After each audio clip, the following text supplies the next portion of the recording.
Hi there, welcome to the March webinar series. My name is Matthew Rout. I'm the University Partnerships Manager at CRCC Asia. And today we're just going to go over engineering internships in China. As you probably know, this live broadcast is delayed by maybe 2 to 3 minutes. So if you have any questions at any point, please feel free just to type these questions into the chat box on the side, and I'll go ahead and answer those at the end of the presentation. Today, I want to give you a brief overview on engineering in China. So without further ado, let's go ahead and get started.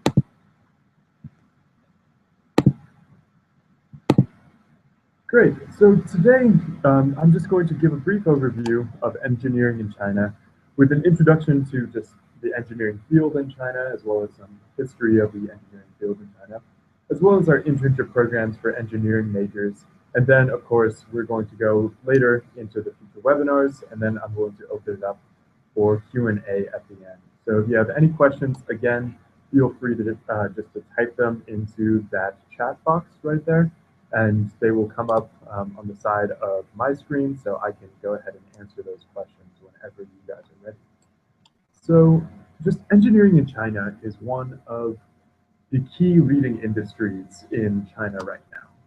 In terms of China's past, China has always valued engineers, specifically when New China occurred, or the transition from the Kuomintang, the KMT government, to the PRC, the People's Republic of China, which was founded in 1949. So when this was founded, this People's Republic of China, basically, because it was a communist state, everybody thought that engineering was the primary goal.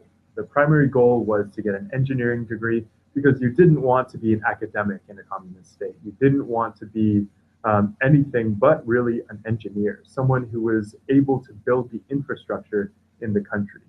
So if you look at this picture right here, this is actually a Chinese propaganda poster that shows two Chinese engineers talking to a Soviet advisor.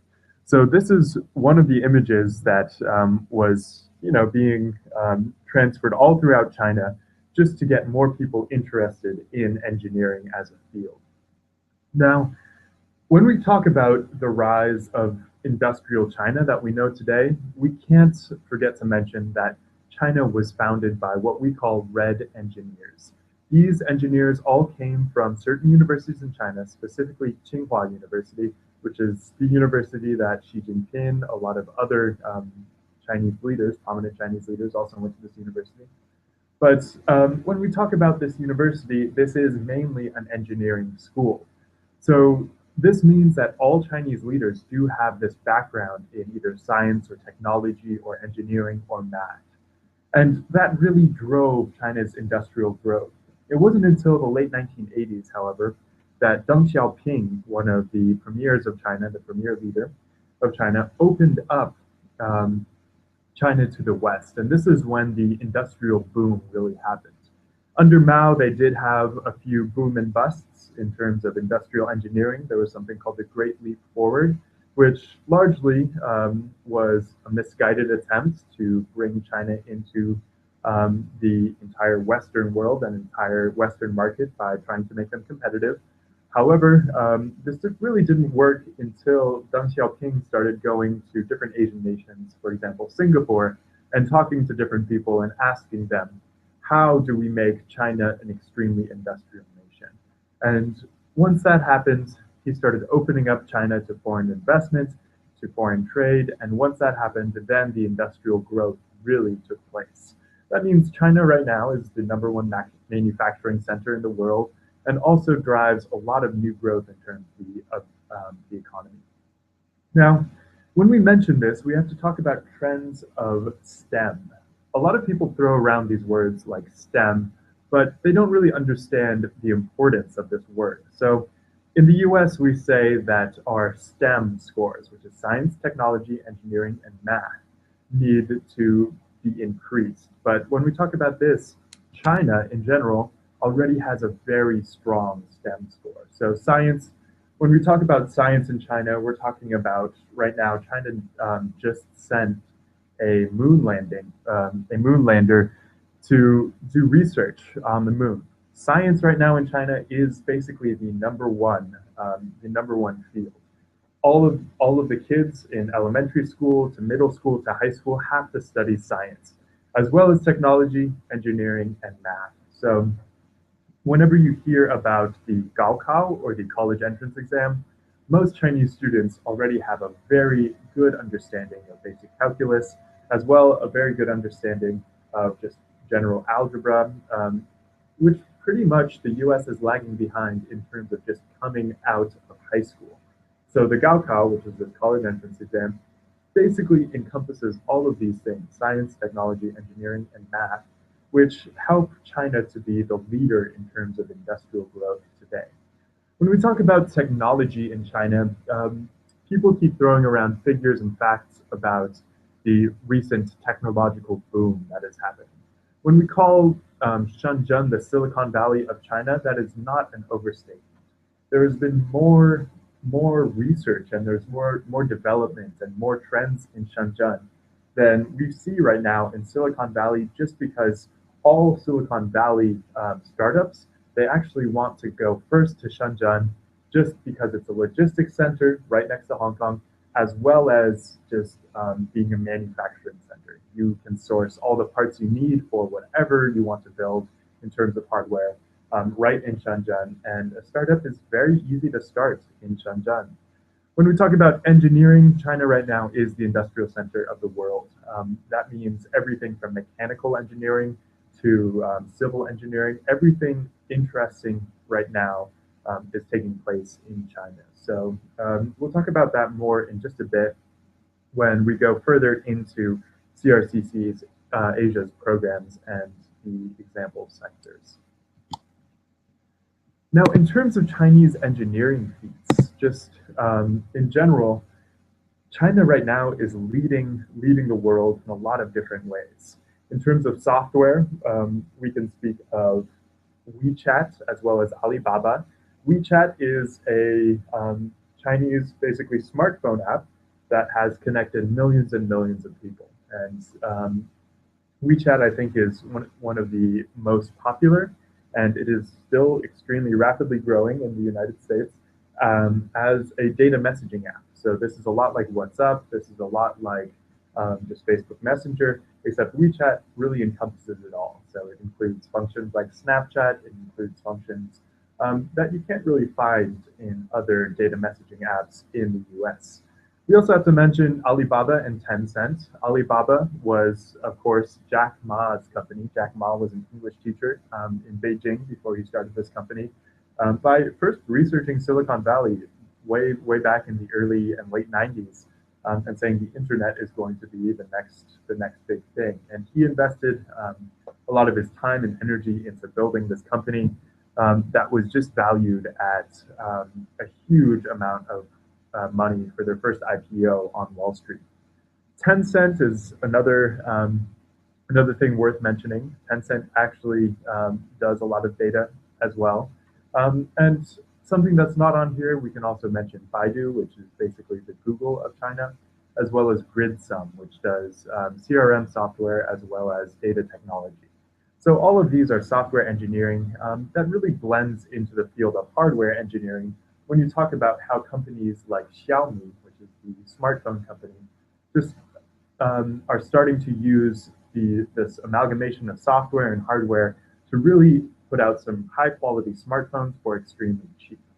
So we can also talk about real estate, green tech, software engineering, and just China as a manufacturing powerhouse. So one statistic for at least green technology is that China, or at least the Chinese government from Beijing, is seated to invest over $3 trillion in the industry of green technology in the next, I guess, 15 to 18 years. So by 2030, China is seated to invest at least $3 trillion. That is a lot of money. That's a huge sum of money pouring into China. So if you, on your end, are still looking for internships, are still looking to basically find out more about our programs and basically get started in a career, I could recommend that green technology would be a great career option just because it's growing so quickly and so rapidly in China. So in terms of the sector overview, we run programs in a lot of different sectors, except engineering, specifically engineering, is our fastest growing sector. This is because a lot of engineering interns from the US want technical work and hands-on work that they can't really get without previous experience. So a lot of the engineering majors that I've been talking to recently, they want these technical placements that basically require some background using certain types of software, CAD development software. But the thing is, we are a professional development program, so we are the ones trying to get US interns China experience, but as well engineering experience. That being said, it is extremely hard to place interns in the engineering field just because it does require a lot of technical work. So a lot of the time, if you go to that first point, we do have business development in this engineering field. So a lot of the time, if you're going to intern with CRCC Asia, that you will do maybe technical work and business development work. So that means managing this, running invoices, as well as marketing and stuff for the engineering. That being said, with the CRCC Asia engineering internship, the commute time will probably be a little more extended and more intrusive just because most of the engineering companies that we place interns in are outside of the city centers themselves. This means if you want an extremely technical placement, doing hands-on work either in the manufacturing sector or biomechanical engineering, stuff like that, you should be willing to commute maybe 45 minutes to an hour instead of the usual 10 to 20 minutes. So this is a professional development program, but this is a real job. You will be on a certain type of visa that will allow you to work legally for a company in China, which means that you will have to work from 9 to 5 in a Monday through Friday in a full weekday. Now, here's an example job description for just a CS or computer science or software intern that we've pulled together. So in our different sectors in engineering, we place in a variety of different roles. However, I think especially in the city of Shenzhen, which is right on the border of Hong Kong, there's a growing demand for software engineers. So people who are looking to grow their career, people who are looking to get into Silicon Valley, and people who are looking to get into Bay Area startups in California. It looks extremely great on your resume if you've done software engineering in China. So here's an example of the job description. Of course, this varies from company to company, and of course, it'll vary based on your own experience. But this is what you will be doing. So the job description is, our goal is to deliver better communication tools to the integration of web application systems with our client existing supply chain processes. So our requirements for these interns are ideas or interest or experience developing ERP or CRM software, logistics or international trading, etc. So if you read through that, that is basically a sample of one of the jobs that we offer through the CRCC Asia internship program. Now, once you apply for the program itself, then you are guaranteed to have a sector of your choice. You are guaranteed to have basically an engineering internship or your second sector of your choosing. So we do run main placement sectors with mechanical engineering, civil engineering, chemical engineering, electrical engineering, computer engineering, quality assurance and product design, industrial engineering. Something that's not on there is biomedical engineering is a rising field. We've recently placed interns in companies that are making prosthetics and sending them over to the US to be tested, which is extremely cool. But basically, all of these placements we do have jobs for. However, we do recommend that if you can only go for 1 month for our China internship program, we do recommend extending that to 2 months, just because technical engineering placements usually require a commitment of 2 months. Our host companies on the ground do want to basically get the best quality interns, as well as see that you're really interested in working for an engineering firm in China. So a little bit more about our China internship program. Basically, like I was saying earlier, you have a guaranteed internship in the sector of your choice. All of our programs are English speaking, so English is the only program requirement. That being said, because we do run very international programs, you might find that your coworkers will be speaking Chinese, or your coworkers might be speaking even Cantonese if you're in the city of Shenzhen or Hong Kong. But all of your supervisors will be English speaking. So they're either expats from the US, UK, Australia, or they're Chinese nationals who have studied extensively in those places. So you don't have to worry about the Chinese language skills. In terms of business visa processing and support, we handle all of that over on our end. So once you apply for the program and once you've been accepted to the program, that means you just have to send us your passport and we'll sort out the business visa. Included in our program is pre-departure assistance, airport pickup upon arrival, international hotel accommodation, etc., etc. If you read through that list, there are a lot of things that are included that are not on this list, but basically the only thing we do not cover is food and airfare. Airfare is something that we can actually arrange through a partnership with Student Universe, but basically everything that you will need in China is provided by our program. So if we just go back for a second and look at these engineering sectors, a lot of people have questions about, okay, what type of engineering will I be able to do in mechanical engineering or civil engineering or chemical engineering? We actually are not allowed, just because we have non-disclosure agreements with a lot of these companies, to release all of these companies' names that we work with. However, if you email us or are thinking of applying and just want to check in, you can always give us a call and we'll be able to release an example of a mechanical engineering placement that we've used in the past. So that means, although we're not allowed to publicly say that, if you communicate with us directly, we may be able to give you basically an internship sector that that is suitable to you. All right, so in terms of our locations, most of our engineering majors are going to be pushed to the city of Shenzhen. Shenzhen is right on the border of Hong Kong, and it is the place to be for technology. If you are a technology buff, Shenzhen is where the majority of San Francisco startups, the majority of startups in the USA go to actually gain traction and gain funding. So there's a San Francisco startup called Hackcelerator, and Hackcelerator actually runs all of their programs in Shenzhen. So what this means is if you have an interest in starting your own, I don't know, hardware component, i.e. a smartwatch or something, then you would first go to Hackcelerator and say, all right, we need to make this a prototype.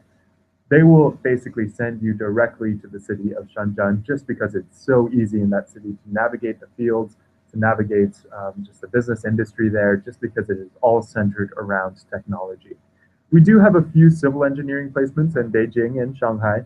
However, most of our engineering placements will be in the city of Shenzhen.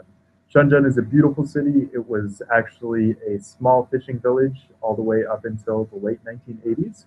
However, once Deng Xiaoping started opening China to foreign markets, he actually designated Shenzhen as the first special economic region and allowed that city to develop. Now it's a booming city of over 1.2 million people, right on the border of Hong Kong. It has some of the best public transportation, the best city planning, just because it was a city that is what we call a startup city. Like it didn't exist 20 years ago, but now it is one of the leaders in terms of GDP per capita, in terms of public space, public areas, city planning, etc. So if you're an engineer and looking to go to any city, we would definitely recommend the city of Shenzhen for you.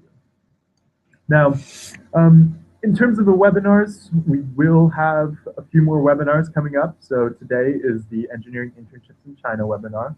On April 7th, we have finance internships, people who are looking to study abroad and get more ideas in at least Shanghai and Beijing, as well as in Shenzhen.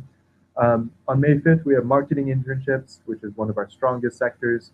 June 2nd, legal internships, which is a very popular and growing sector, usually in the city of Beijing.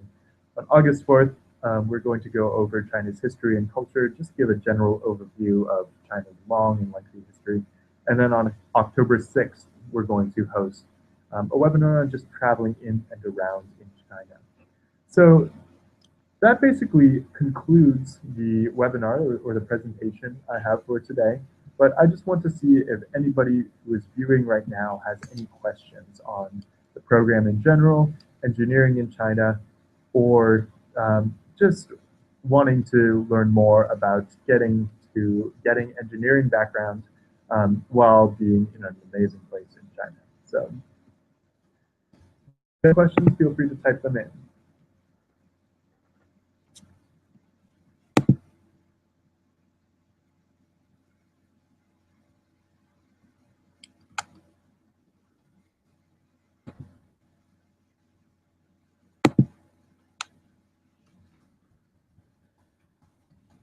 If you do not have any more questions, then thank you so much for your attention.